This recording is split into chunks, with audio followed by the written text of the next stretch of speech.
basically like, everyone was telling me it's winter, so the wolves are coming down. And like, I was a bit bored of every day hearing it. And they were selling big knives. And I was like, okay, I'll grab one. But it's just like, what are you going to do with a knife? And yeah, again, I passed it on quite quickly because I don't need it. I saw one wolf from afar in Kyrgyzstan. I was flying down a hill, thank goodness, and it was on my left. And he just looked at me. I looked at him then or her, and it went back into the forest.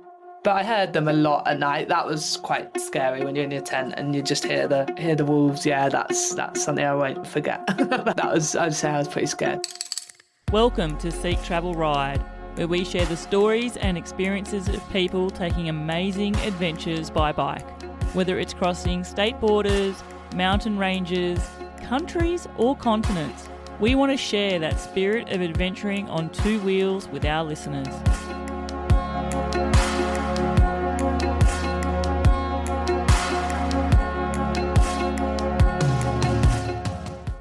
Hello everyone, just letting you know this is part 2 of my discussion with Claire Wyatt. If you missed part 1, you definitely want to hear that. I have included a link to it in the podcast show notes, so simply click on the link and listen to part 1 before listening to this episode. For those of you that have already tuned into part 1, I can now tell you that this episode is an absolute cracker.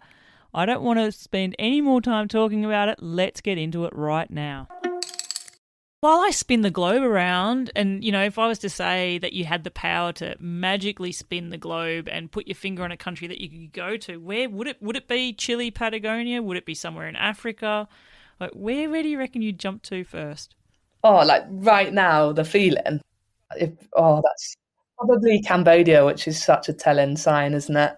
Wow, yeah, it's where it all began. Yeah, I think Cambodia is always going to have a pull to me. Like, obviously, new countries, yes, Patagonia, that area have been insane, but I have a lot of love and friends and people in Cambodia that I feel like I need to get back to soon. Yeah, I think this 2026, I definitely will go back for a trip to Cambodia. Yeah, I just really miss it. I obviously lived there for a while, really got to know the culture and the place. So yeah, definitely have a yearning to get back there. Yeah, and it was your time spent in Cambodia. I mean, that was really the genesis of you going on the longer tours as well. Yeah. But it was also your time spent there and then going back there into some of the routes there that led you to have that extra sense of purpose with this journey with fundraising for the Mine Advisory Group. Like, that was part of the whole catalyst of that as well. Was, I think you told me you were riding, was it around the Angkor Wat? I'm not sure what the route was there, but you could see like signs about danger mines and stuff, and you were seeing young children and families sort of living in these areas, and that sort of gave you the impetus to want to fundraise, didn't it? Yeah, no, Cambodia, honestly, when I think, like, I was out there at 21, so like that's where it all began, and it taught me confidence, it taught me, to live away from home, like packing a bag and at 21 and going against the grain to go live in Cambodia was the best thing I've ever done, but like the wildest. Like, now I look back at it, I was like, wow, that was ballsy at 21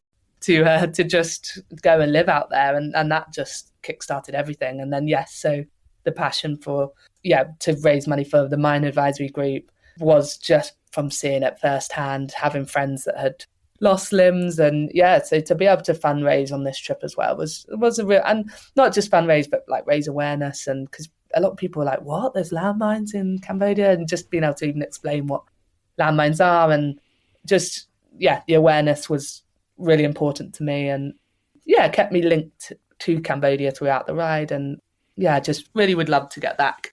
Definitely I miss the trails. Like, I loved exploring there. That was the place I learned how to make routes, where I was going through jungles and really just being like, oh wow, you can go off on your own. That's where I got confidence. Like, Cambodia gave me a lot in terms of bike touring confidence, and love it. It really takes me not by surprise, but it really sort of, I guess, solidifies things that I was thinking about at the very start of the episode, Claire, with you talking about just realising that you can do this sort of stuff and relishing the opportunities of doing these things. But it also goes back to that whole adage that I use a lot, which is like, you've got experience that you load into your panniers now from all the previous tours, everything that you've endured. surviving and experiencing chilblains, in Central Asia means you know what's happening now and this is how you might prepare differently, or, things like that as well. It's amazing. It's stuff that you can't necessarily quantify into this something that you can touch, but it's definitely something that experience, it's wisdom through doing.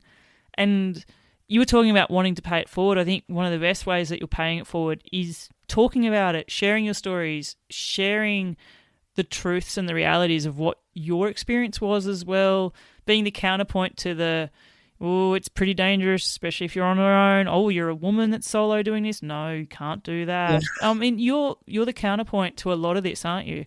Through your experience and sharing that, I actually think is one of the most powerful ways that you could pay it forward, over and above donating your goods and your bike and stuff like that as well. Yeah, no, look, I really do. I'm struggling a little bit with sharing and social media, and I really want to share it because I want to pass it forward. I'm very aware of like having ego and being just not talking about it forever. Do you know what I mean? Like, it was a trip I did because I loved it, not to be like, look at me. But I know then the opposite end of the scale. Claire, if ever I've had a guest who doesn't have an ego about what they did, oh my gosh, you're right there. And trust me, I get asked by quite a lot of people, and lovely people as well. And I do get approached by people who are all about the look at me, and you're certainly not in that category. So if you need someone to remind you of that, I will, and I'm sure a lot of other listeners will too. It is the world we live in, though. It is. I know exactly what you're talking about. Yeah. And it's that sort of social media of like making everything look perfect and amazing, and that's not the reality either. Like, I think you can have amazing times on these journeys, but it doesn't mean that you're going to feel amazing doing them. Like, there is that resilience to get through tough stuff. Yeah. That's not fun. Like saddling up for a 200-kilometer ride through the Uzbekistan desert when it's freezing cold and pouring with rain, and going that distance because that's where the next little shelter is that's got a cold shower waiting for you, right? Sounds awful, doesn't it? It does, but you'd go back in a heartbeat in some days, I bet. Well, maybe not necessarily to that place. Actually, I have to laugh, Claire, every time that I see like a little straw broom, I think of you and your time in Uzbekistan. Because wasn't it the little grandma's forever sweeping there? Yeah, I just loved it. Yeah, I actually wish I brought one back with me. There's so many like that. Again, if I had my time again, I would bring more stuff, like more. I didn't carry much. Obviously, I brought a little carpet back, but like, I know you can't carry much. But there's so many things of like, I wish like in my house that I could have more little trinkets from the road. Yeah, but that's fine. Like I've got all the memories, but do you know what I mean? There was so many beautiful artworks and stuff. You need to fill your walls with beautiful photos from your trip, and then have them everywhere. Uzbekistan, the food there wasn't necessarily great, like Central Asian food. Yeah, and obviously I got really ill when I came back. So. Oh my gosh, yes. Yeah, that's something like definitely to talk about. Like trips go wrong. Like I popped back and I ended up in hospital for 3 weeks. That's the intensity of these trips as well. Like I think I sometimes downplay what it takes as well. Like my stomach basically was not well. And yeah, I came back for Christmas with all my family, and I was in hospital on Christmas Eve so I completely missed Christmas. I don't even think you had like a pigs in blanket or something, did you? Like, you were really excited about Christmas food. Because it was quite a big decision to go home, because I was like, like that really, that halves the trip. And I was like, do I want to do that? And then I met some other people that were waiting it out in Georgia for 3 months. And I was like, all my family are at home right now. They've all flown over from like New York and Bermuda. I was like, no, I'm going to go home. And then for that to happen, that mentally took a massive toll on me, actually. And then I was like, I have to go back. There's no way. My bike was in Georgia, luckily, so I had a reason to go back. But there was so many reasons to go back. Because that was going to be my question for you, Claire. Was there a point, say, lying in the hospital bed there, where you actually wondered consciously, like, if it was a choice for you not to go back? Because I imagine, was there, on the flip side, this is a double-sided question, sorry about that, but on the flip side, was there a point perhaps where you were worried that there wouldn't even be a choice to make? that something was wrong and you weren't going to be able to finish the journey? Like, was that something you were dealing with too? Yeah, like the first week I was really ill. Like no one really knew what it was. Like they thought it was gallstones, but if you've ever had gallstones, like just the pain, it was just like this stomach cramping that would have me on the floor. And I would say my pain, my pain threshold's all right. And it was awful. It was waking me up in the night, and yeah, I just was making me drop to the floor in pain. And I mean, I was in so much pain, I wasn't really thinking about the ride, if I'm honest. But as soon as the pain left, then I was like, oh my God, I need to get the hell out of this hospital. I need to get back on the road. Like it was more the opposite. It was like, so I knew that I wanted to finish it. And I think I was so scared that I wasn't going to be able to finish it. I was very stubborn that I was going back. So like anytime I could ask the doctors, I was like, I can still ride. Yeah. And they were like, yeah. They basically were going to operate, or they were like, you can wait and see if it happens again. And I was just like, well, no. Like, obviously, just wait and see if it happens again. I didn't want the operation because I didn't want to have to wait any longer. So, yeah, like I was just so adamant I wanted to get back, which is kind of mad that that's how I'm wired, I guess. And yeah, no, but it was really horrible. It was a horrible time in. It was very confusing. It was not great. The other thing is then, naturally, I imagine that you'd have, your family sort of worried about you going back to that too. Like, was that something you had to deal with? Yeah, a lot. I was actually, that was probably the hardest. Like they were turning it like, they were getting frustrated with me and a bit angry at me. Like they were just like, you're actually a little bit selfish and a little bit, you're being reckless in this way. But yeah, I just knew it. I knew it would hurt more not to do it. Like if I had said, okay, I won't do it and I'll get someone to ship my bike back, that would have hurt me way more mentally than not doing it. So for me, it was not really a question. It was just like, I've got to get back. Yeah, and I did wait. Like I recovered for 2 months, and then I honestly just booked my flight. I was like, I need to get out. That was pretty crazy. Yeah, a super crazy time. I remember messaging with you about it at the time.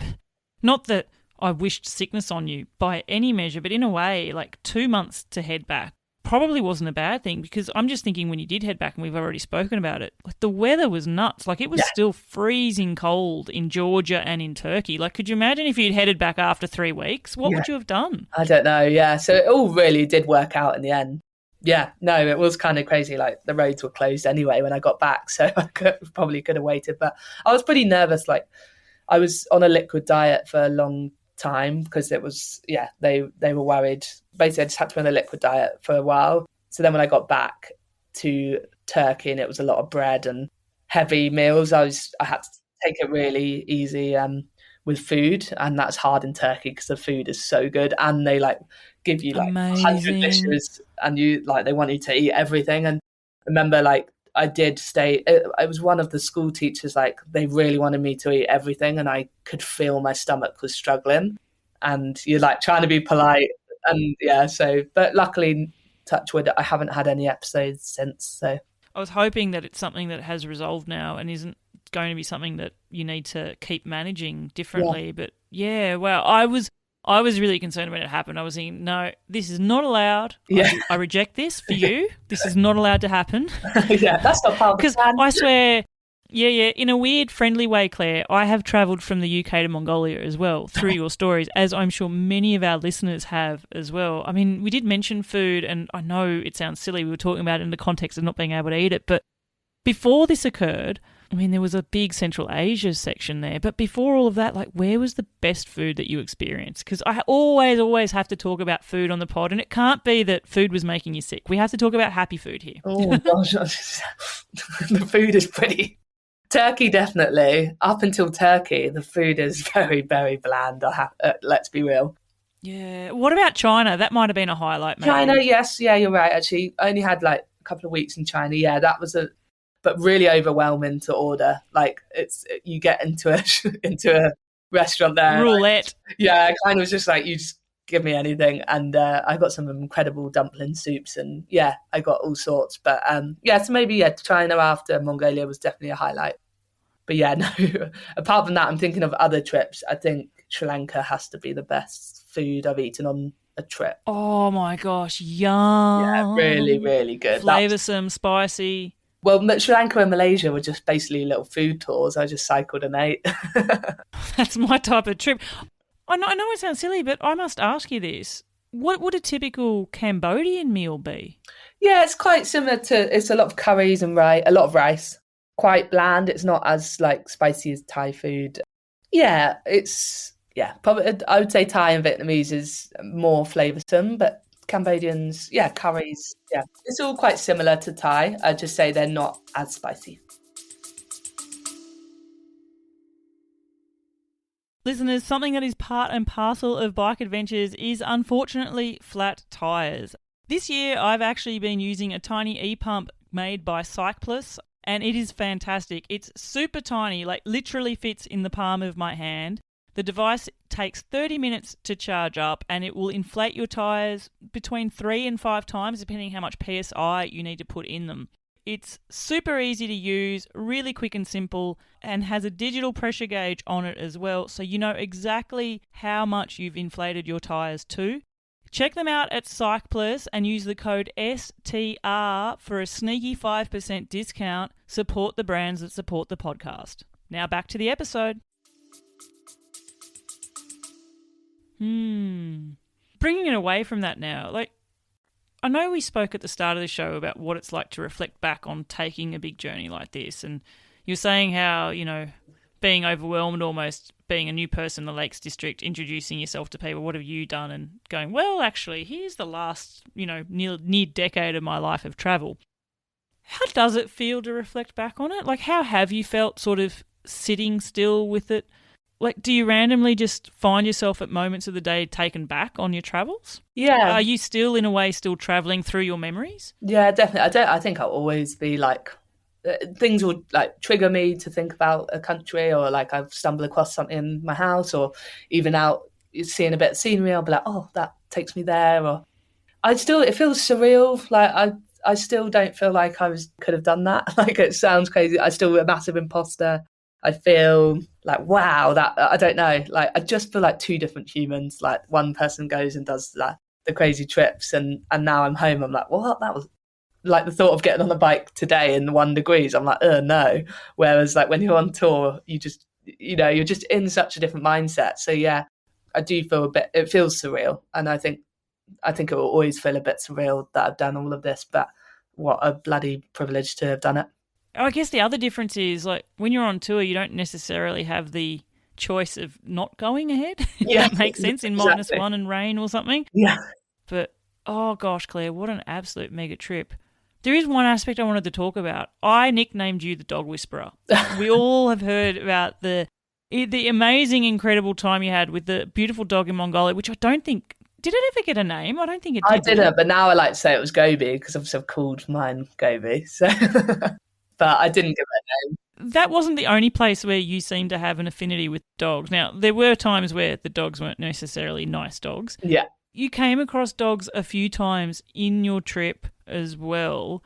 Where was it that you had 2 little puppies that you had to rescue and these sort of things? And the reason I bring that up is I feel like there's an emotional load with something like that. Like, if there's an aggressive dog coming at you, that's really hard. That's a fight or flight thing. That's like a safety thing. When you come across, you know, helpless little puppies that have obviously been dumped, that's a different type of emotional burden. What was that like dealing with? Yeah, I have to say, like, for anyone planning to ride across the Balkans, you're going to see a lot of puppies.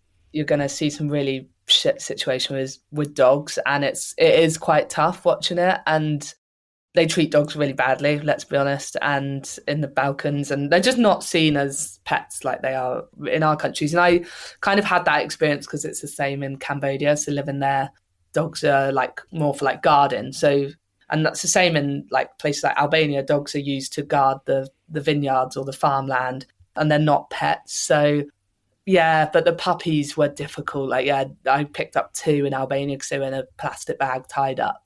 And then like trying to find them a home, but then no one wants them. So like you're then stuck, you've got 2 puppies, do you know what I mean?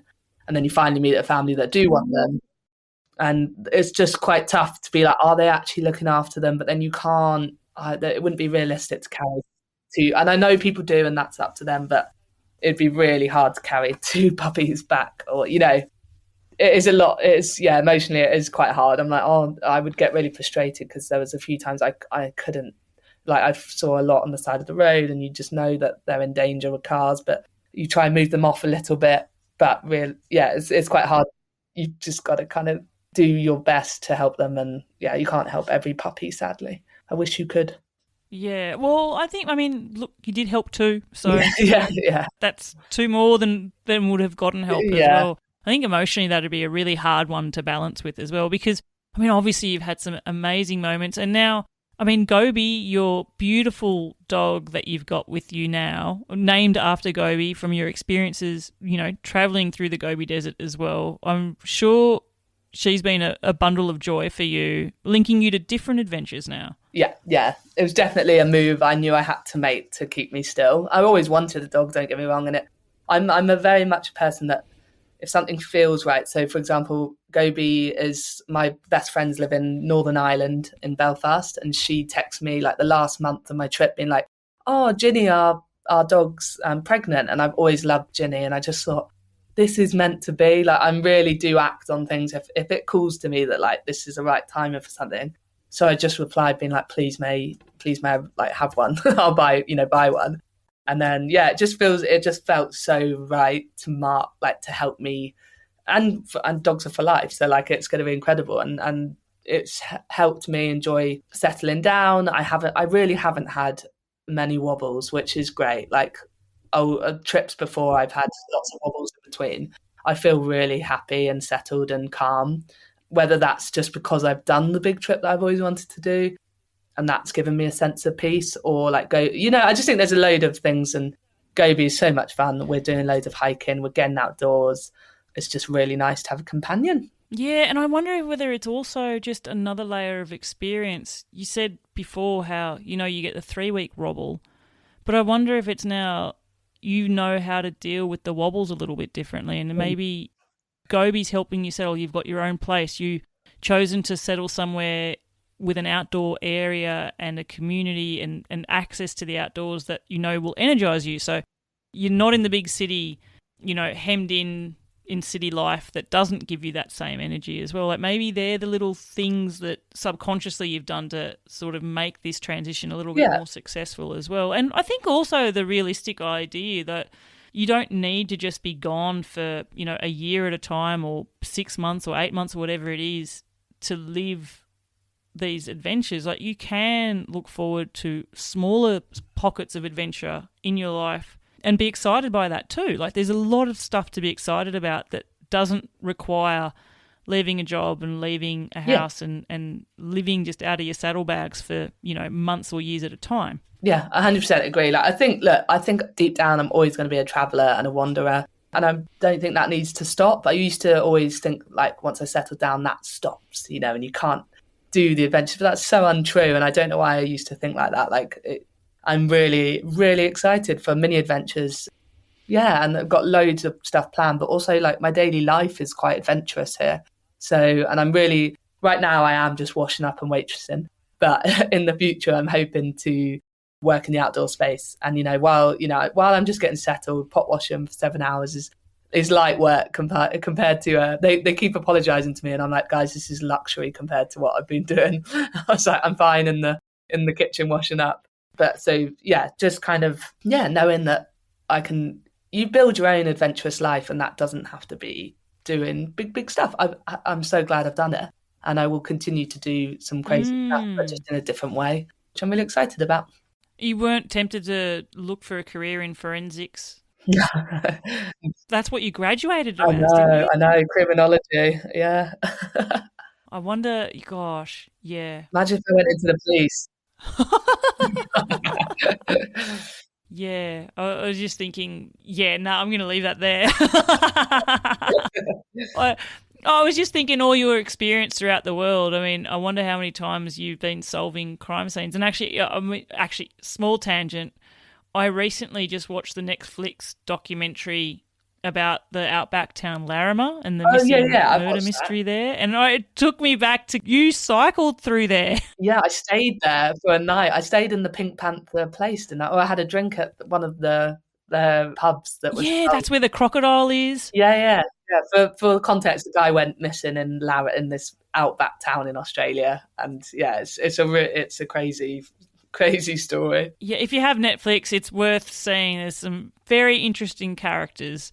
Yeah. Um, really. I love that we've got on that tangent. That's amazing. Larimer murders. Oh yeah, these are the tangents that you can only have when you're a multi-guest, Yeah.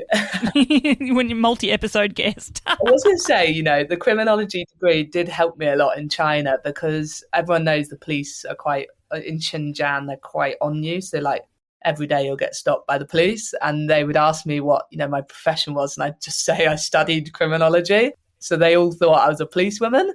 And then, so that was a great conversation starter. I would tell them I just studied, but then I stayed in the police station for 2 nights, had lots of dinners with police officers in China. So it was quite fun to be able to play on that card, even though I'm not a police officer. Oh, wow. It definitely opened some doors for you. Yeah. That's so cool. I love it. Claire, something I know about you is you're obviously at home now, but you're still connected to your travels. Like they're part of you, they're part of your identity. You're even surrounded by them. You've got your pannier next to you, don't you? Yeah, literally. I'm just sitting at my desk and one of my panniers is next to me with the little flags do you remember I got some flags sewed on to the side of my bag, which is really stupid. Don't do it because it makes them not waterproof. So obviously if you sew, there's little holes. So during my trip. Did you actually have issues with that though? Only small, and then I just taped the inside. But it does, obviously, it's a bit of a stupid idea. Well, I don't know. There's a sentimental point to it too, though, isn't there? Yeah, I do really like them. And people would ask, so they'd see the flags or kids would see the flags and ask. And it was nice to have them on there. But yeah, they're right next to me. They're not looking too bad. I really like Ortlieb. They're just strong bags. And yeah, loads of memories in those bags. How many country flags do you have now? Like, I often shy away from the counting the kilometres and the countries, and I know you're not really one that's huge on tallying it all up and having it like a badge of honour. But how many countries have you ridden through? I don't know. I actually don't know. There we go. Case in point. Above 30, maybe. Wow. Yeah, and kilometre-wise, I've just roughly estimated about 57,000, which is nuts. But wow. Yeah, again, that's a rough estimate. That's absolutely mental, Claire. But the thing that comes up with me, and we've already spoken about this in pieces, is just how much experience that you've built up with that. There was an adage I've been told so many times that something that you pack into your panniers with each tour is the experience from the one that you took before. Yeah. And that helps shape you. And we've talked already about how much you've changed things since when you first started. I'm trying to think, I guess your first tour was actually in Cambodia, wasn't it? It wasn't like Nicaragua and Guatemala and... Yeah, Cambodia was a base. Wow. But if you think back to how you would do something now, I know you're grounded now, but if you were going now, the things that you would do. I want to talk a little bit about that. I want to talk about equipment and planning, and from an advice point of view, with your experience, there's people tuning in here that will be looking at this show thinking, here's someone who's done all of this, an awesome solo tour through so many places around the world. What can I learn from them for my first tour?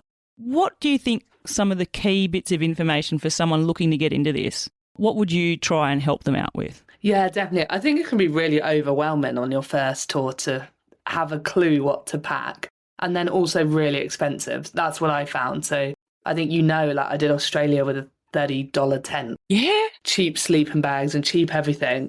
That was simply I didn't have the money to get the more expensive stuff. Luckily, through the trips that I went, as the trips grew, I did send emails out and I was just like, can anyone donate a sleeping bag or a thermal jumper? And I got some kit that was really long lasting, but I totally get that it can be really expensive to get a sleeping bag that goes down to -20. So I know it can be overwhelming, but there's loads of secondhand, I know Outkit do kit swaps. There's loads of secondhand adventure shops now that are trying to help people get good kit at not the full cost. So, but it is worth, I would look in what I have now and what's lasted is the kit that I have obviously paid a bit more for, but the quality does last. But definitely look around on your Facebook marketplace, things like that. to find some of these brands that are cheaper. But yeah, I think just having good waterproof stuff is really important.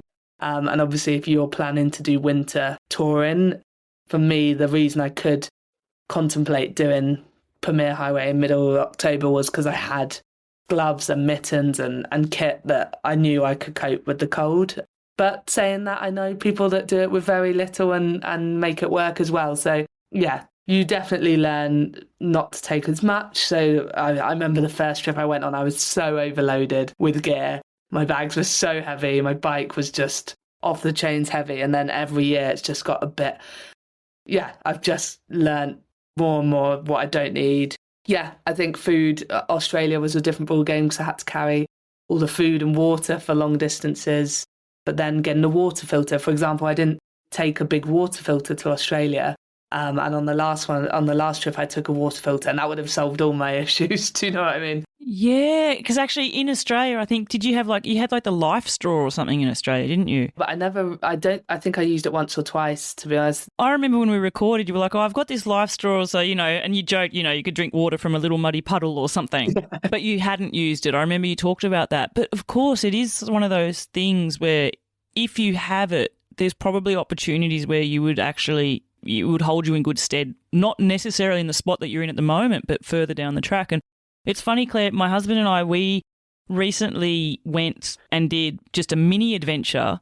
And whilst it was only small kilometres, we were away from everywhere and there was always water around us. And we had we can boil water of an evening, but it would have been so much easier had we had a water filter. Yeah. And so much quicker as well, right? Little things like that, you definitely pick up. And then I've just, as you were saying that to me, obviously stomach issues are a big thing out there. So I took like sachets of Diarrhea and like different medications that I'm so glad I took. They saved me. And then also I met bike tourists that were sick, so I could hand them some Diarrhea, which do you have that in Australia? I'm not sure what that is. Is that like Imodium or something to stop you from having like diarrhea or something like that? Or it's more like the opposite. Once you're ill, it's like rehydration sachet. Oh yeah, it's like Hydrolyte. Yeah, so similar stuff like that just really came in great use out there.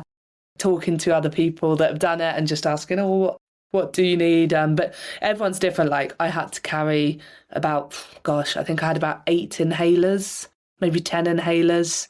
For your asthma, yeah. So I've got a compartment for that in my bags, and it's a lot to carry. And you'll make it work for you, but just, lay it out before you go, I guess, and just think the weight obviously is important, but you'll get used to it every trip you do. Yeah, something you were talking about there, because really good quality kit is expensive. And, there is the adage, pay cheap, pay twice, because you need to replace stuff. But there are places around the world in different countries where there's even bikepacking community groups. I know I've got a few local ones where they've got sort of kit library. Yeah. And it's to help people who can't afford to pay for it. So there might even be options to borrow kit. Sometimes it could be options to borrow kit from people who've done stuff. Yeah. They're not doing it now. And I think actually Al Humphreys, I remember he did a whole little video series on this. And one of his tips was get the best thing that you can afford at that point, remembering that could actually be secondhand. And he even talked about things like eBay or stuff like that too, secondhand shops. So I think that's a really, really good shout out. You were talking about Alpkit. Yeah. They're fantastic in the UK as well. And their whole ethos is around trying to get more people in the outdoors as well. I think you're right. Like I would love to lend my kit out. So I think we could talk to more cyclists who are finishing up and say, hey, have you got any kit you want to lend out? Yeah. Gosh, maybe we need to try and start that, Claire. Maybe I need to see if I can get like a little Seek Travel Ride, little community going with like a kit library. Ooh, I'm going to write that down as a little bit of a note. Yeah, I'd love to see my kit go far somewhere else. And I think on one of the other pods we spoke about my bike I left in Costa Rica. A lady then rode around Costa Rica on it. Because you were trying to get that bike back at one point, weren't you? Yeah, out of sentimental reasons, I was trying to get it back, and it was so expensive to get it back. I was just like, it can stay there. It's now going on more journeys. Yeah, exactly. I love that. In fact, I remember interviewing Anne Kress, awesome adventurer from Germany. She did the Transdinarica as well, actually. And I think she was potentially on it when you were on different sections of it. Yeah, she was, yeah. She quite proudly says her bike is third hand. She knows the other two owners. It's like a really old, oh gosh, and I can't remember if it's like a 1990s or early 2000 mountain bike. Love it. Yeah. Her comment was that she tries to buy secondhand where possible, and if not, then she tries to buy something that she knows, if she can afford it, that she knows is going to last Yeah. like 10 years if possible. Yeah. Okay, if I've got to invest in this is what I can afford to invest, and I'm going to buy the best quality so that it's not a throwaway society type of thing either. Exactly, yeah. Yeah, there's both sides to the story if you can't afford it, but also you want the quality. Yeah, but I do think there's definitely a space for second-hand gear. And I think companies are realising that as well, and there's lots of Facebook groups and things, so yeah. And there's also companies that promote repairs. Alpkit definitely does. I know here in Australia, listeners, you've probably heard me talk about Zerali. They're another, also, they're almost like an Alpkit equivalent, but in Australia. And their whole thing is making good quality kit at a cheaper price point so that people can afford it. But they also really promote free repairs. Yeah. And Alpkit, I think, does something similar. Something that I think's really valuable to think about investing in is like a good puffy jacket. Mm-hmm. It's small, it packs really light. It's the type of thing that, you know, if the weather's really cold or you're cold at camp, it's something that's small and tiny but actually makes a real tangible difference in how warm you can feel. I've got one that's sentimentally, it's like my favourite. It's, my goodness, I think it's like 10 or 11 years old now, and I got a little rip in it. Yeah. Typical in Australia, on a little barbed wire hook on a barbed fence. But I didn't realise this, and I was like, oh no, that's my puffy gone. But you can actually get like little gear patches and actually totally fine. Yeah. It's funny you say like about gear as well, because I got asked the other day by someone how I kept my hands warm, and like I did have some really expensive mittens, but they weren't very good when I was breaking.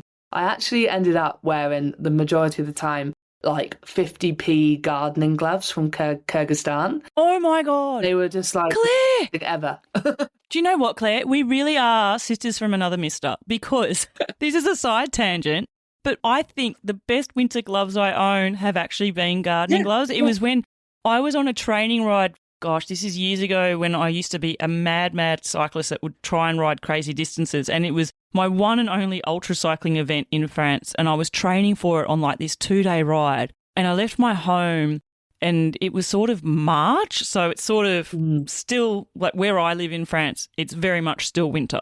The trees do not have leaves on them yet. It's freaking cold. And I left early in the morning. And I remember it was a stupid decision at the start, but I was like 5 minutes into it, oh my gosh, I don't have my long gloves with me. Oh no. And I just sort of thought that morning that was grim. I'm only away for 2 days, but you know, it'll warm up. And my hands were like horrendous. And then that evening when I had pulled up, I thought, I need to get gloves for tomorrow, because tomorrow's going to be worse. And all that was open was the massive French supermarket, but they had a gardening glove section. Perfect. They were leather gloves, and they have been the best. And I actually ended up using them on my Ultra. Like, people, you don't need your £100 amazing fancy road bike gloves. You just get I think these cost me €6 in Leclerc at France. But so you use gardening gloves as well? This is the thing, like you will find things on the road that you keep the whole time as well. And those gardening gloves I kept. I had 2 underneath it. I you know how cold it was, so they had 3 gloves on, but the gardening gloves were the top layer because they were kind of waterproof and they were perfect. And people, the other cyclists were laughing, but I was like, you go get a pair, they're great. There you go, guys. Buy gardening gloves. Buy gardening gloves. That's all our biking advice. Something you mentioned there, it just took me actually back to my London live show. There was a question from someone in the audience. In fact, I think it was Pippa Langan. Pippa, you're a dead set legend. I've interviewed you. Claire, Pippa went all around the world, but she did it ultra style. She packed super light, didn't even have a tent. I think she had a bivvy. And in Australia, I think she maybe upgraded to like a hammock or something. But anyway, she asked a question to my guest panel at the time.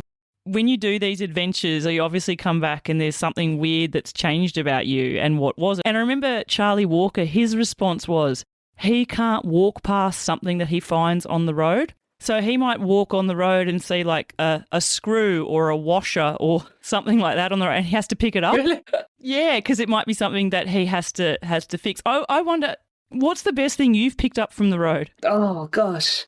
Best thing I've picked up on the road. Well, the best story was I found a solo motorbike. She was on a motorbike in Australia on the Nullarbor, and she'd lost her phone the day before, 24 hours before.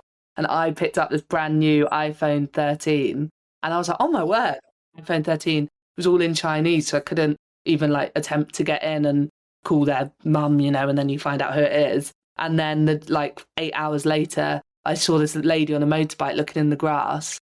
And I was like, are you okay? Are you looking for something? She was looking for her phone. And I was like, I've got it. And so that was definitely the best thing I've ever like picked up on the side. And we had a hug, and she, Oh my gosh. solo female traveller. And I was like, yeah. And it was just such a cool moment.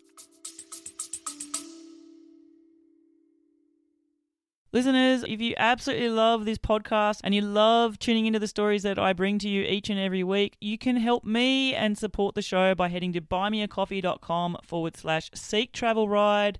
Shout me a few virtual coffees and keep this podcast rolling. Back to the episode. Mega. Oh, I absolutely love it. My gosh, just the thought of losing because that was like that brand new phone as well. Yeah. Phones was actually something. Recently interviewed Robbie Danger Webb. They went all the way around the world, and they're notorious for what they call ride finds and what they find picking up. But something, when we were talking about equipment and handy stuff, they said something that they wished they had was like a really old spare phone.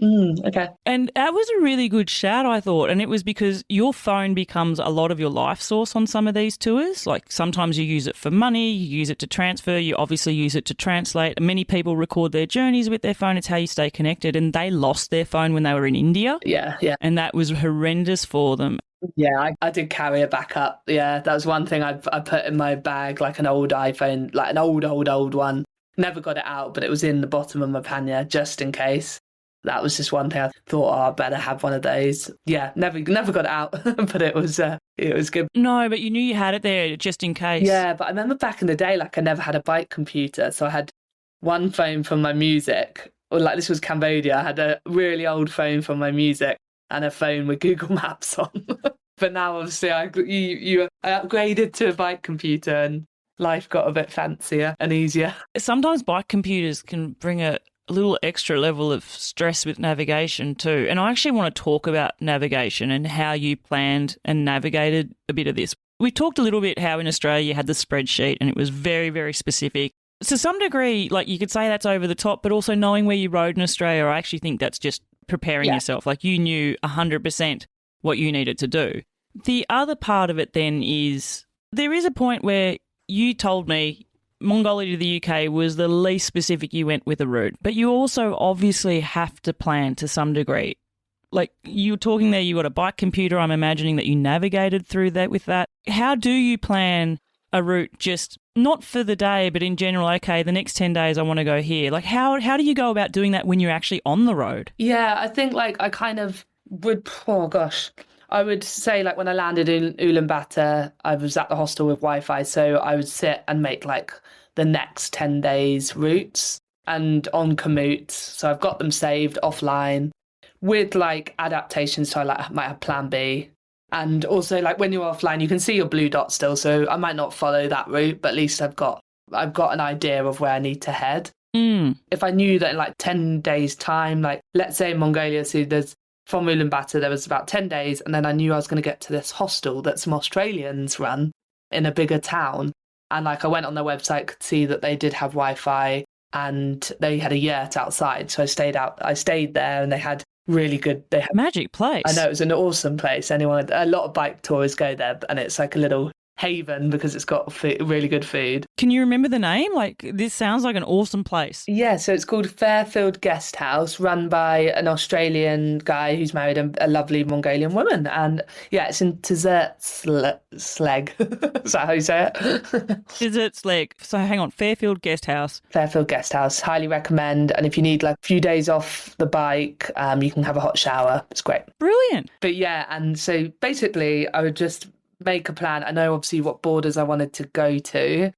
if I had Air Allo, which is like a SIM card provider, so I could make routes if I had signal. But yeah, for me, it was just know which direction, which border, listen to other people. If someone gave me a great tip to go do, like I said earlier, the Duku Highway in China, that was a complete rant. Someone just told me about it and changed your route, I guess. And so, yeah, it's just sitting with Komoot and having a play and then loading that up onto your Wahoo, onto my bike computer. So, yeah, there's organisation to it. Like, you do have to have a think where, I would have to make the routes for a week or two. Yeah, and I guess there probably, oh my gosh, this must have happened a few times, would have been times where you'd planned a route and then gone, oh gosh, no, I do not want to be here. Oh yeah, absolutely. And you're like, oh no, that's terrible, terrible idea. Like, definitely. There were so many times where a gravel route that you think looks okay is just impassable and you can't go through it, or roadworks or anything. Yeah, so there's so many times you have to detour and just be a bit flexible. And then I would just follow my dot and make sure I'm going in the right direction and kind of work it out, which is the fun bit as well. I really like, I had a paper map. So for Mongolia, I had a paper map because I knew I'd been told that the maps on Komoot weren't right. So I had a paper map as well, just to kind of cross-reference. And then it kind of got easier and easier. The Pamir Highway's one track. So, yeah, there's no options sometimes. No options. I think with Mongolia, that could be tricky, couldn't it? Because sometimes there are some multiple tracks, but you don't know where they're going necessarily? Yeah, like the winter's so harsh. I think I might have said, like, the winter's so harsh that it all gets covered over and then the tracks are made. But, like, there might be 4 tracks going, like, it's just the locals driving or the nomads driving old cars through. So you kind of got to go, oh, which one? And then but most of the time you can see where it's heading, and it's amazing. It's amazing following like a sandy track into the distance. And like some of the pictures I have, tracks just go on and on and on. So cool. Your pictures and videos of Mongolia are absolutely mind-blowing to me. Like, and it's funny, Claire, like now when I think of Mongolia, I guess this is part of our friendship, but I actually just think of your ride there and I think it's weird. Like, I know you had different things happen. Like, you had the big storms, you had the amazing experience with Gobi the dog, I think we'll call it Gobi now, who befriended you for a while, and you had amazing light encounters with people, all those river crossings. I think of that now. When you were talking about routes, we talked earlier in the show about the Transdinarica. One of the cool routes you did was actually this huge bike path system in Italy. Yes, yeah, Northern Italy. What a place. Yeah, that was, again, completely off the whim. My best friend said, we're going to be in Lake Como. Can you get there? And, and it was like 8 days away and I just got to Slovenia and I was like, oh, I think I can make that. So I basically was like, right, I'm going to go to Northern Italy. And I said it to a local in Slovenia and they went, oh, that's going to be a really heavy traffic route. And I got to Italy straight away on a bike path and I just followed this insane bike path that was all listed on Komoot through Lake Garda up to Lake Como, and it was stunning. Like, the whole way was through vineyards. Yeah, it was quite rainy. I had some heavy days of rain there, but it didn't matter because you were on the bike path with no one else. And I just remember being blown away, like, wow, I could come back here and just ride and ride and ride. And they had like little shelters along the bike path. You could stop, you could probably sleep in, you could definitely eat your picnic in there when it was raining. And yeah, I was so impressed. I was like, I want to take my mum there, my family, and do family friendly riding. And then, yeah, it's just really cool. Oh, it's amazing to hear that, because I haven't ridden much in Italy, but I have actually ridden around Lake Como, and it's interesting for me. It came at the very bulk end of a trip that my husband and I had done. We'd done some riding in the Italian Alps up around the Stelvio and the Gavia Pass and all of those amazing places.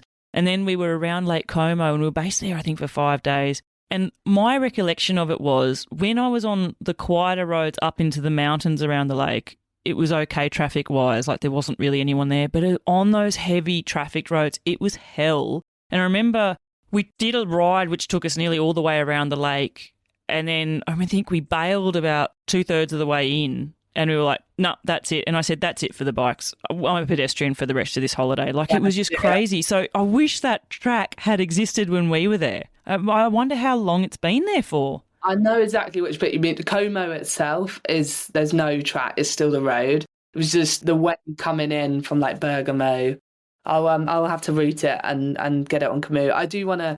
That's something I've said. I'm going to sit and upload all my routes and make collections on Komoot. So like, because people do ask me, and I'm just like, I actually do, like, it's on my Strava, let's say, but I would love to make now. All right, Italy, this is the route for you guys. Do you know what I mean? And spend some time on my laptop and collate it a bit better, because at the moment it's a mess. Like, if you look at my Komoot. And it's a task that takes a lot of time. Actually, this is a hot tip, and I actually think this is a great pay it forward tip. We've all had those moments where we've used whatever mapping software, whether it's Komoot, Ride with GPS, Strava, Google Maps or something, where it's told us, yes, you can go this way and it's a lovely road. And then all of a sudden you get an instruction, turn left here and continue for 150 metres or whatever it is. And it's like, I can't, that's a river, or that's like 3 flights of stairs, or that's a brick wall. Like, where are you sending me? I remember being directed to join an actual live train line, like not a rail trail. It's mad what Komoot does sometimes. Sometimes it would be fine, but you're on totally the wrong bike for it. So if you're on a mountain bike, you'd be totally fine to do a route, but you might be on a road bike, for example, or something with skinny tyres, and it's like, well, this is impossible. And often what happens is the actual base maps that route has been plotted on aren't quite identified right. And I remember having this, it actually happened, we were talking about my ultra and training, it happened when I was training too many times, and I did a rabbit warren of Google searching, why is it doing this? I was sort of like, ah. And I created a login, I think, on the OSM base maps, and you can actually go to the original base map and correct what was incorrectly put in there, which is a big pay it forward, because it then means that those things aren't incorrectly there to perpetually send people down the wrong way. Yeah. I haven't used Komoot heaps since then, but I have a feeling in Komoot you can flag things as potentially not right as well. Or you can add comments, can't you? Yeah, and then like a highlight, and you could say like impossible, or you can add notes. Yeah, no, they're super helpful as well. Yeah, so I'm gonna put a pledge out there for people who want to pay it forward in a different way. This doesn't cost you anything financially, but it does cost you a little bit of your time. Yeah. If you had a route that really, really stressed you because you were sent into a brick wall or down into a river or whatever, and it was impossible, maybe sign up, go and do some Google search, create a little login for OS Maps, and please make it right for the next bike adventurer. There's so many like cool websites like that I've wanted to share, because there's iOverlander that people comment on. It's just so good. Like, someone says, hey, I slept here and it was noisy, or trucks stop here, don't sleep here, or great place to sleep. There's just so many cool apps nowadays that before you go on these trips, just get a login and just have a look, because you've got Warm Showers, which is hosting, but then you get these new ones that tell you where you can camp and where you can stop and get water. And there's just a lot of information now that people are trying to put together, and it's very helpful. Yeah, there's actually a brand new one, and I want to try and see. I think it's Rolling Around. Rolling Around, that's the one. Have you heard of it too? Yeah. I'm not sure if it's Carlo or Carlos. Sorry, I sort of know your name, and I'd love to have you on the show and actually talk about this more specifically, but I think it's like trying to be like a bike adventure super app. Yeah. Doing a combination of bringing all of this information into one place. Yeah. I think it's called Rolling Around. Yeah, that is the one. They're basically trying to get any bike traveller now to add comments on there, where they've been, where they've slept, and it would be amazing if everyone could do that. But also it's fun to make it yourself, figure it out yourself as well. So I would say sometimes, like iOverlander, for example, if I was looking for a wild camping spot, I'd go on to iOverlander and look for a camping spot when maybe I'm just missing a load of beautiful places, and do you know what I mean? So I think it would be helpful, but also don't forget to do stuff yourself. Like these bloody phones we can do that can do everything for us. Maybe I don't want to lose that authenticity of the ride either. So yeah. Can I ask you, Claire, you know how you were talking, you had a paper map in Mongolia. Do you ever pine for the idea of actually just using a paper map and actually going old school, getting rid of all the tech and like ditching the phone, no socials? I mean, I think you would be 100% on board with that element for a tour anyway. But do you think you could just go the paper map, old school navigation system as well? That's why like someone like Derblin Murphy's just my hero. Like the way that she did it without any phones and just, yeah, no, I would love to. Yeah, it's almost a shame that we do rely so heavily on the phones, because you kind of forget to think for yourself, when you're like, oh, there's a coffee shop coming up, or there's a this coming up, or I mean, of course, there's so much to figure out on a bike tour, and it's really helpful at times, don't get me wrong. And obviously, I like using Google Maps for stuff, but also I think it's so great to stumble across a restaurant instead of being like told, oh, go here for food. And then, do you know what I mean? Absolutely. Take other people's advice, of course, but then find your own track as well. Yeah, and like you were saying there, also maybe finding your own wild camping spot or finding your own way to do this. I mean, if I think of paper maps, obviously I think of Heinz and Heinz Strucker. I mentioned him already, but yeah, he's like the king of. He calls himself Mr. Analog. He doesn't even have a mobile phone now. Like, and even his email, he doesn't really access the internet. So if you want to get in touch with Heinz, you got to send him a letter. Like, it's all very old school, but he has all his maps. Something that I loved about him is, like, he still, like, his comment to me about him still travelling now, even though he's bedridden, because he looks at his maps, he looks at his journals, he looks at his actual physical photos. Yeah. There's also that beautiful idea that a paper map unfolded out on a table is like the best book you could ever read. It's like something before I go on a trip, I just get the paper map or like a map of the world and I just sit for hours. Like before I did this Mongolia one, I just stared at maps. Stared and stared. I've got a picture with my dad on a big table and we're just looking at the map of Mongolia and he just couldn't fathom. He was like, so how do you know where you want to go? And I was like, well, I just need to go to China, so I need to go that way. And he just couldn't fathom that. He was just like, what? But yeah, and I was just about to say, actually, I was with my dad at the weekend and I went into one of his drawers to get a stamp. And he had a letter from me in Australia. Like I wrote some handwritten letters.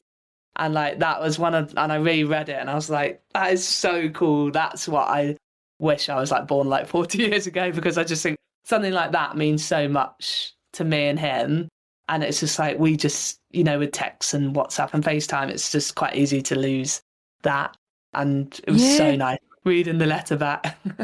Shout out to, what's her lovely name? She writes postcards to people from Africa. She's been on the pod. She designed your stickers. Annabelle from Grain on the Go. She's a legend and she does do postcards. Yeah, so go and buy one because I think that's helping her fund the trip, right? And she writes to you for, like, she's saying she'll write you a postcard. Super cool. From where she is. And and I think she does like a monthly postcard club, which is pretty cool. Yeah, but if you do have the energy, while anyone listens to this that's about to go and ride, if you do have the energy to write, because it's so nice to look back and read how you were completely feeling. And I did it for all of Australia, all of Nicaragua, all of Costa Rica, and I just was too tired on this last trip. But I do regret not writing about this last trip, but also I was knackered. So, but if you have time and effort, just scribble down a few words about every day. I think it's so cool. Yeah, I guess in a way, I mean, we're talking about how things have changed. Some other things that people have done is, and I've done this is because I'm a podcaster, I leave myself voice notes sometimes if I'm too tired. Yeah. So I just record myself voice notes into my phone. Yeah. It was funny, I randomly the other day found all the ones I did for my Pyrenees crossing, which wasn't a huge trip. It's a huge deal to me. Of course. I did like morning notes and evening notes, and it was funny just hearing how the day planned out as opposed to what I thought. Yeah, 100%. No, and that, I guess, is that what, instead of journaling now, Instagram and stories, I look back on because I was posting quite regularly, so I can see the days, and so I guess we just do it in a different way now. But it's interesting, isn't it? Oh my gosh, talking about stories, a funny story. It's a WTF story. When you accidentally sprayed yourself with pepper spray. Yeah. Context here. Why did you even have pepper spray? Why did you even have to have that? Well, I was in Tajikistan and I met a lovely, lovely woman who was hiking across the Pamirs alone, which she's just incredible. Legend. Half my height, tiny, incredible woman. Left her husband, like her and her husband was still together, but she said to her husband, I'm going to Tajikistan, I really want to do this.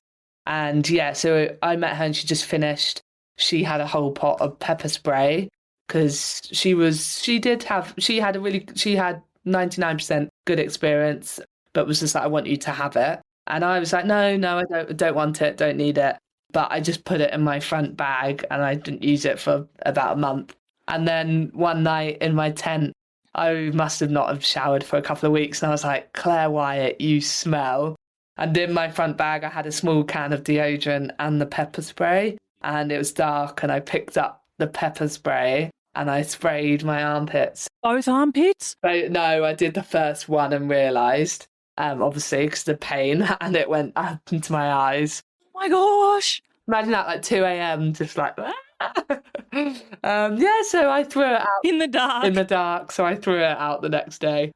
So yeah, I like to say that I never had to use my pepper spray. I've never used pepper spray except on myself. Just on yourself. Yeah. It takes me back to an awesome guest I had, Marie Soleil Blay. Hi, Marie, ex-professional road cyclist who's turned into amazing bike packer, off-road bike packer, ultra racer now as well. And when she was racing, or I'm not sure if it was when she was racing the Tour Divide or when she was riding the Great Divide Mountain Bike Route Trail, she had bear spray. And she'd bought it. She was telling me the story where she'd bought it in Canada, and she was saying to the guy, how do I use it? And she had thought she'd practiced, but she hadn't. And when she went to use it, she'd accidentally sprayed herself. Oh, no. So, yeah. It's all these things, like I bought a knife at the Kyrgyzstan markets because basically everyone was telling me it's winter, so the wolves are coming down. And I was a bit bored of every day hearing it. And I was like, and they were selling big knives. And I was like, okay, I'll grab one. But it's just like, what are you going to do with a knife? And yeah, again, I passed it on quite quickly because I was like, it was just like making holes in my clothes and just not. Can you imagine how grim that is if a wolf comes towards you? I mean, I guess if a wolf is coming at you and you have the presence of mind to have the knife ready. Exactly. I was just like, it's just, yeah, I was like, I don't need it. I saw one wolf from afar. Where was that? Was that in Kyrgyzstan? In Kyrgyzstan, I was flying down a hill, thank goodness, and it was on my left, and he just looked at me. I looked at him then, or her, and it went back into the forest. But I heard them a lot at night. That was quite scary when you're in your tent and you just hear the wolves. Yeah, that's something I won't forget. That was, I'd say I was pretty scared. Takes me back to Steph Devery and Miriam Belkahel and Saoirse Potty talking about hearing lions outside their tents in Africa, right? They are amazing. Like I remember Steph talking about like the lions outside her tent, and she was like, if it's my time to go, it's my time to go. Crazy. Oh my God, I know. Like she was just like, yeah, whatever. What am I going to do? I'm not surviving it if they want to go. Great mindset. It is. Yeah, I would be bricking it. Yeah, it was funny. I was watching recently someone who was, I can't even remember who it was. They were, on a trip through Africa, and they were quite rightly talking how in Africa you don't ride at night time because it's just too dangerous because of the wild animals there. And it really sort of, I had actually, until they'd said that out loud, I'd never actually thought about that. Yeah. But of course, like it makes sense. Oh. Actually, it's Louis Blake. Hi, Louis. I don't know if you listen to the show. I'd love to interview you. He's an Aussie guy riding through Africa at the moment. Listeners, so follow his YouTube channel. It's amazing. Louis Blake. Yeah, Louis Blake. Wow, Claire. And I mean, animals in general, did you have, there's always, we've spoken a little bit about it already with dogs, but there's always the dogs. Would that have been the biggest thing you'd always have to plan on? Yeah, the big dogs, big guard dogs in Georgia. I'd say Georgia, Greece, where the scary saying that I remember like my second or third night in Mongolia, big Mongolian mastiffs sniffing around my tent. That was quite scary. And they were bigger than the one that followed me, and they were not happy I was there. And it just goes through your head. Like when I first saw them, I was like, are they wolves? And they're just so big and scary. But luckily I just... What do you do? Like, what did you do? I just laid really silent, tried not to move while they were sniffing around. And then they went off and I sneaked my head out and tried to pack up pretty quickly. Yeah. So did you move in the night, or was that the next day you moved? That was the next day, thank goodness, yeah. Oh my gosh, because you talk about Greece and Georgia being really problematic with dogs, but what about in Central Asia? So Mongolia, there's obviously dogs. What about like Kyrgyzstan, Tajikistan, anything like that as well? They weren't noticeably as bad there. No, not the same aggressive chasing. I'd get chases in the stands, but they would always kind of, my tactic is stop, don't pedal, just stop, stare at them and just shout in a deep voice, and don't carry on until they've gone away, because it's just like the chase. How long do you have to wait at some times? Because I know, like, just even I've been chased by Pyrenean dogs. They scare the bejesus out of me. They're big, but they look beautiful. Yeah. They can be very vicious. Yeah, and they scare me. Like, how long do you have to stop and wait? Because stopping sounds, illogical. Like, stopping sounds like almost the thing, like, what? Don't you want to get away from the situation? But I definitely know that it is the right thing I've heard to do, is to stop, and it levels down the aggression. But how long could you be waiting for? Not too long. Like normally I'd stop. I tried to carry a wooden stick with me, and then, or I would like pretend to pick up a rock, and once I'm stopped, and then I might pretend to throw a rock, and then they just seem to go. Yeah, I would. Yeah, it really depends. Like it's horrible, and luckily some that, like in Greece, then the owners would come out and shout at them and sort them out. But I did have that one pack where that was very scary. Yeah, I know there's not much advice. Like, it's really luck of the draw. Yeah. Do you think, you know how you've had those experiences, would knowing that you're going somewhere where you're going to have those experiences actually put you off going there? No. Mm. Yeah, I mean, I am quite a doggy person though, so if you don't like dogs, You're the dog whisperer. You're the dog whisperer. It wouldn't put me off. Like, no, I just think having a big stick or something is quite nice, just to make sure they don't come too close. But obviously, it's not very helpful.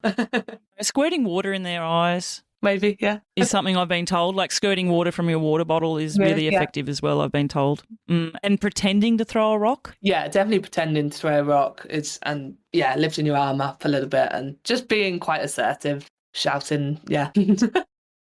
Claire Wyatt, wow. Oh my gosh, I need to wrap things up. I could speak to you for days. I will. We have our own adventures to seek out, but I do need to wrap things up. You already have songs on the Seek Travel Ride music playlist, but you know what? You get to pick a song for the latest adventure you've taken. No. What song are you going to pick to be the soundtrack of this adventure? Can't be Get Jiggy With It. No. Get Jiggy With It was my, I can't remember the name of it. One about being wild. Born to be Wild. Born to be, you know that one? Oh. Yeah. Good well, one? Hang on. I'm thinking of like an old school. Born to be wild. Yeah. Oh, I love it. Okay, yep, totally. You're on. I don't know who sings it, but I will. Nor do I, but I don't know why that's what came to my head. What decade are we going back to there? That's brilliant. Okay. Next question, and I have a feeling this question's changed since you were last on, potentially. You have a choice one day, Claire Wyatt. You can go left and choose to ride on the most beat-up, corrugated washboard road of your life. It takes you right back to the Wakon corridor. Or you can go right and you're going to be pedalling directly into the strongest headwinds you've faced in outback Australia. Which one are you going to choose? Oh, that is so hard. The look of torment on your face. I know, because it's just, I'm literally visioning a sandy corrugated road in Kyrgyzstan right now. I think it has to be headwinds. No, I don't know. Like, corrugation, I honestly feel like, I always say this, and I've said it a lot recently, if people have experienced a proper corrugated road, it sends you bonkers. I think I lost my hearing for like half a day because of the corrugations, like your ears and everything. So yeah, I'd probably choose headwind, although in a really messy headwind you can't hear a thing either though, right? Yeah, and headwinds were the bane of my life for 3 weeks. But yeah, headwinds. That's crazy. Think about that when you're in Patagonia. Yeah. God. May the two never meet, although I'm sure there are many people tuning in who are currently on washboards with a headwind as well, and bumpy roads. Okay, team headwind, I've got you down. Never did you ever think you'd say that. No. Okay, final question. I really can't wait for the answer to this. Finish this sentence for me, Claire Wyatt. The best thing about taking a bike adventure is... I know you know what I'm going to say. The freedom. I think I say that every time. Yeah, freedom or human connection. The freedom to have human connection. Yeah, maybe that's a good one, yeah. I'll join your dots for you. The spontaneous acts of kindness you get because you've got so much freedom to explore. Maybe something like that. And connect with people. Yeah. There you go. What did you think I was going to say? I thought you were definitely going to link it to acts of human kindness. Yeah, so you got there. It was my ESP that got you along. What a mega session, Claire. And I know that I can never dig deep enough on all these experiences to cover them in the manner that they deserve. But I really feel like I've been taken along on the journey, and I really feel that weight of experience that you've brought along with you every kilometre you've pedalled in the, 8-9 years of travel there. the idea that you had always looked to the Mongolia, to the UK as your big one, and influenced by Dervla Murphy, I've joked on every episode, I think you're the modern age Dervla. I know there are more adventures still in your life, and you're adventuring in different ways now with Gobi as well.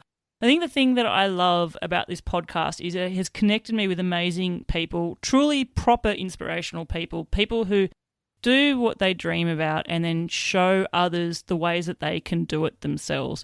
You didn't start off on a journey that lasted a year. You started off with small trips.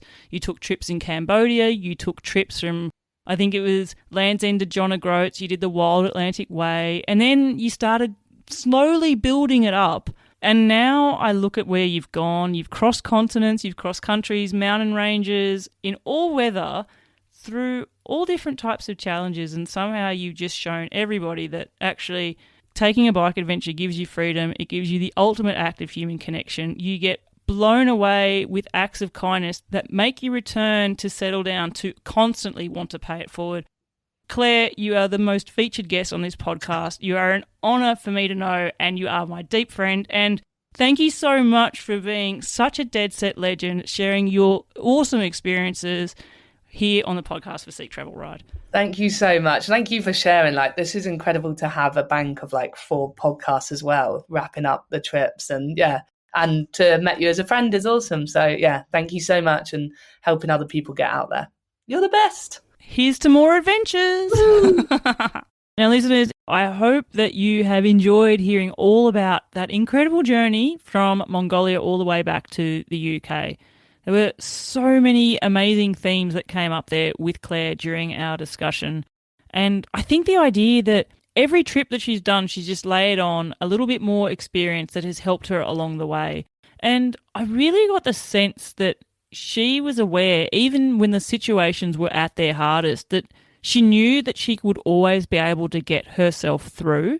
And I think that takes, I don't know if it's a lot of guts. I think it takes such a lot of self-awareness of what you're capable of. And Claire sort of mentioned how all those experiences happening on the bike through all the different countries, problem solving through little things and bigger things as well, how much that is helping her now in daily life. And it sort of shows you that these bike adventures, they create amazing experiences, give us amazing photos, memories, perhaps new friendships as well.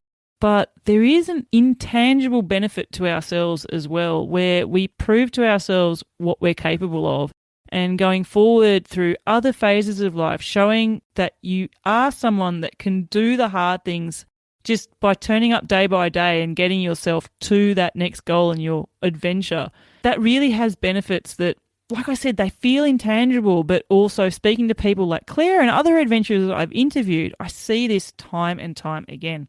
I think it's also impressive for me that Claire knows herself enough now that she knows she needs to be somewhere where she can have access to the outdoors, and how this trip as well, she hasn't seemed to be as down with the post-adventure blues as previous times as well, which is a great thing to take on board for me, because it sort of shows that if you've taken journeys before and you've often felt down in the dumps and had the post-adventure blues after, it doesn't mean that that's always going to be a forever thing for you. And perhaps just building these little things into your routine, into your day. For Claire, it's looking forward to those micro adventures, still allowing yourself the idea that you can be in one spot, build a community home base, but also that doesn't mean that the adventure door is closed forever. You don't need to be on huge long journeys to still have adventure in your life. And I am super stoked to see what Claire's adventures are going to be like, and I hope to join her on many of them in the next few years ahead. Now, listeners, if you have loved this episode with Claire and you want to catch up on her previous episodes, I have put links to them all in the podcast show notes. And last and not least, if you love these type of episodes on the podcast and you want to see the podcast continue to grow and inspire others, you can show your support by buying me a coffee. Simply head to buymeacoffee.com/Seek Travel Ride. Buy me some virtual coffees, but more importantly, let me know what is it that you love about the podcast and where is your next adventure going to take you. Until the next episode, I'm Bella Malloy. Thanks for listening.